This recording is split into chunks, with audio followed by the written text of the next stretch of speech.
স্বাগত। আজকে দিনটা থেকে এখান থেকে শুরু করলাম। এখন হচ্ছে রাত্রি বলে বেলা হচ্ছে 11টা 11:30 মতন বাজে। মেয়ের একটা ফ্রেন্ড আসবে, হ্যাঁ, ও হচ্ছে বললো যে ফ্রাইড রাইস আর মাংস করতে, তাই যে ফ্রাইড রাইসের সব জিনিসপত্রের মধ্যে ব্যাক ক্যামেরা করে দেখাচ্ছে। এবং আমার ভাতটা হয়ে গেছে দেখো, আর যে মাংসের সব রেডি করে রাখছি এই পাশে সব রেডি করে রাখছি। এখন ফটাফট রান্না করবো।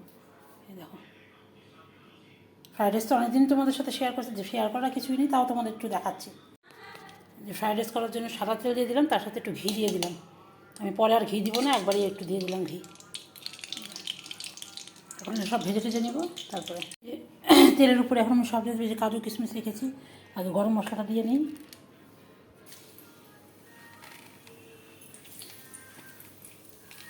গরম মশলাটা দিয়ে দিলাম, কাজু কিশমিশটা আমি দিয়ে দেবো।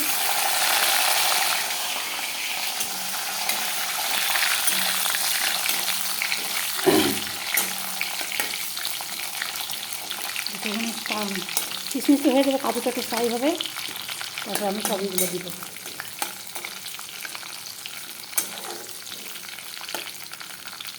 কাজুটা ফ্রাই হয়েছে একটু টাইম লাগে।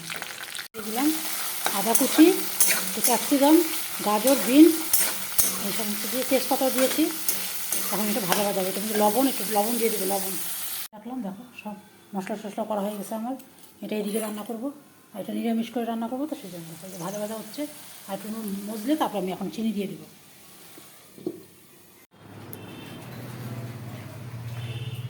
ঠাকুর মতো আসছে, নাড়াচাড়া করবো, তারপরে এটা আমাদের মিশিয়ে দেবো। সবগুলো এখানে দেবো না, একদম সহজ উপায়। আমি এভাবেই করি ফ্রাইড রাইস।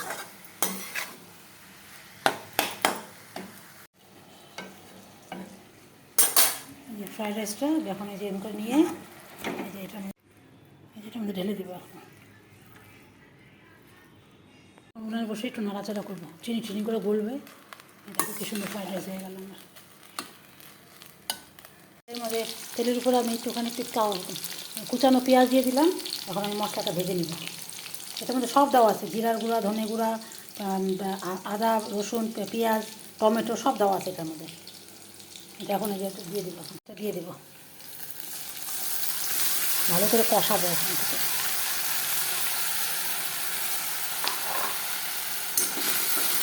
একটু সামান্য লঙ্কার গুঁড়া দিবি। মাংসের মশলাটা কষতে থাকো, তারপর আমি আসতেছি করতে লাগতেছে। এদিকে মাংসটা বসিয়ে আসলাম। এখন বিছানাগুলো তুলবো, ঘরটা ঝাড় দিব। দেখি কালকে থেকে কাজের মেয়েটাকে আসতে বলছে, আসবে কি না আসবে জানি না। ওইটুখানি একটু ঝামেলার মধ্যে পড়ছে। ভাবছিলাম পারবো করতে, না দেখতেছি পারবো না। এখন বিছানাগুলো একটু তুলবো। ঠিক আছে, সারিয়ে থাকো, আবার আসছি। এতক্ষণেও আসলো, ভাবছি ওর থেকে মাছ রাখবো, আমি তো নিয়ে আসলাম এই বাজারে। তোখানে বলছি আমি তাড়াতাড়ি আসবি। হ্যাঁ, বাচ্চা টাচ্চা খাই না আমরা, না নিলে খাই না তো রে। কিছুই তো না, তোর যেগুলো জানতে হচ্ছে কিছুই জানোস নাই। গুড ইভিনিং বন্ধুরা, আবার অনেকক্ষণ পর তোমাদের সামনে চলে আসলাম। আমি একটু শুয়েছিলাম, ভালো লাগছে না শরীরটা, ঘুমাতে একটু শুয়ে পড়েছিলাম। এখন দেখি দোকানে বাজারে ব্যাগটা দিয়ে আসি, টাকাটাও দিয়ে আসি, আর দু একটা জিনিস টুকিটাকি জিনিস লাগবে নিয়ে আসি। চলো সাথে চলো, তোমাদেরকে নিয়ে যাচ্ছি। এই জিনিসগুলো না, ওই ছেলে যদি ভাত খায় ভাত করি, মাটার জন্য রুটি বানাই। দোকান থেকে তো জিনিসপত্র নিয়ে আসলাম। এখন হচ্ছে কালকেও মেয়ে সকাল সকাল বেরোবে, তার জন্য আমি রাত্রেই সব রেডি করে রাখবো। যে চাল ভিজিয়ে রাখলাম, এই যে কালকে ভাত করবো, যে চাল ভিজিয়ে রাখবো। একবারেই দুজনের রান্না, একবারে করবো। আর এই যে পরে মাছ টাছ করবো। আর ভাবছিলাম আলু পটল একটু ডালনা করে দেবো সকালবেলা। দেখি কী দিয়ে খায়, যদি ডাল ফুটা আলু সিদ্ধ ডিম সিদ্ধ দিয়ে খেয়ে যায় তাহলে খাবে। ভাবছিলাম ওটা টিফিনও দিয়ে দিব, কী করবো বুঝতে পারতেছি না। ঠিক আছে, যা করবো না করবো তোমাদের সাথে শেয়ার করবো। আর আমও বের করে রেখেছি, ভাবছিলাম কাটবো, কিন্তু মেয়ে তো আজকে মাংস খেয়েছে, আম তো খাবে না, সেই জন্য আম কাটা হলো না। এই হচ্ছে ব্যাপার। আর রাত্রে তো একটু ফ্রাইড রাইস আর মাংস আছে, এটুকুতে হয়ে যাবে রাত্রেবেলা। সকালে চিন্তা করতেছি সকালে কি করব। ঠিক আছে, সাথে থাকো। আজকে আর দেখানোর মতন কিছুই নেই, আজকে ভিডিওটা ছোটো হলো, এই অল্পর মধ্যে শেষ করলাম। কালকে আবার দেখি যদি পারি নতুন ভিডিও নিয়ে আসবো। আজকের মতন সবাইকে টাটা, সবাই খুব ভালো থেকো, সুস্থ থেকো, সাবধানে থেকো। আজকের মতন টাটা।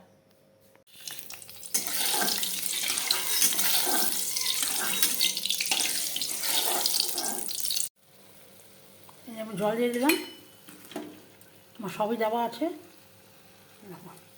এখন আমি এটা ঢেকে দেবো, আস্তে আস্তে কম আঁচে হবে এটা। আস্তে দেখি কী কী মাছ।